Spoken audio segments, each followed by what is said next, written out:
ত্রয়োদশ জাতীয় সংসদ নির্বাচনে বিপুল সংখ্যাগরিষ্ঠতা পেয়ে সরকার গঠন করতে যাচ্ছে বিএনপি নেতৃত্বাধীন জোট।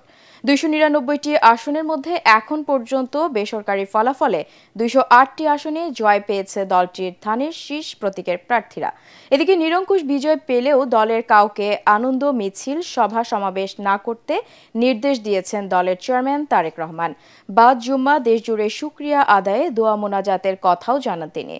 জাহিদুল আলমের রিপোর্টে বিস্তারিত। টানা তৃতীয়বার অর্জন করেছে দেশের সেরা সুপার ব্র্যান্ড স্বীকৃতি বসুন্ধরা টিস্যু।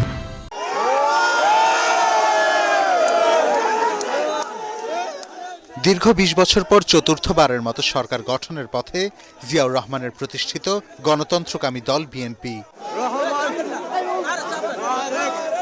প্রাথমিক ফল ঘোষণায় বিএনপির আসন ১৫০ অতিক্রম করার পরেই গুলশান কার্যালয় সহ দেশের বিভিন্ন স্থানে বিজয় উৎসবে মেতে ওঠেন দলটির কর্মী সমর্থকরা। প্রথমবারের মতো জাতীয় সংসদ নির্বাচনে অংশ নিয়ে ঢাকা ১৭ ও বগুড়া ৬ আসনে জয়লাভ করেন বিএনপি চেয়ারম্যান তারেক রহমান।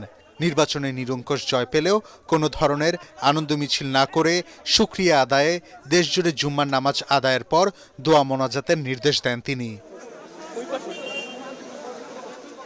আজকের এই বিজয় ১৭ বছর আন্দোলন সংগ্রামের বিজয়, জনগণের ভোটাধিকারের বিজয়। রাজনীতিবিদদের হাতে রাজনীতিবিদদের সেফটি থাকবে, রাজনীতিবিদদের সাথে রাজনীতিবিদদের যখন সৌহার্দ্যপূর্ণ সম্পর্ক থাকবে সেটার প্রভাব তৃণমূল পর্যন্ত পড়বে।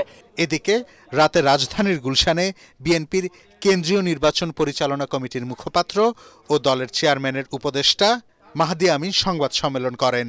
তিনি বলেন, রাজনৈতিক প্রতিপক্ষ বিভিন্ন ধরনের কারচুপি, জালিয়াতি, কেন্দ্র দখল সহ নানা অপরাধে সম্পৃক্ত ছিল। তারপরেও জনগণের আন্তরিক ভালোবাসা ও সমর্থনে ধানের শীষের প্রার্থীরা বিপুল সংখ্যক আসনে বড় ব্যবধানে জয়লাভ করেছে। বিএনপির বিজয় অনিবার্য ও নিরঙ্কুশ, সেটিকেই স্তিমিত করার কোনো অপপ্রয়াসই সফল হবে না বলেই আমরা দৃঢ়ভাবে বিশ্বাস করি। অন্যদিকে বিপুল ভোটে নির্বাচিত হওয়ার পর প্রতিক্রিয়ায় কক্সবাজার ১ আসনের বিএনপির প্রার্থী সালাউদ্দিন আহমদ বলেন, তার আসনে মানুষের প্রতি তিনি যে প্রতিশ্রুতি দিয়েছেন জন আকাঙ্ক্ষা পূরণে এর চেয়ে বেশিই কাজ করবেন তিনি।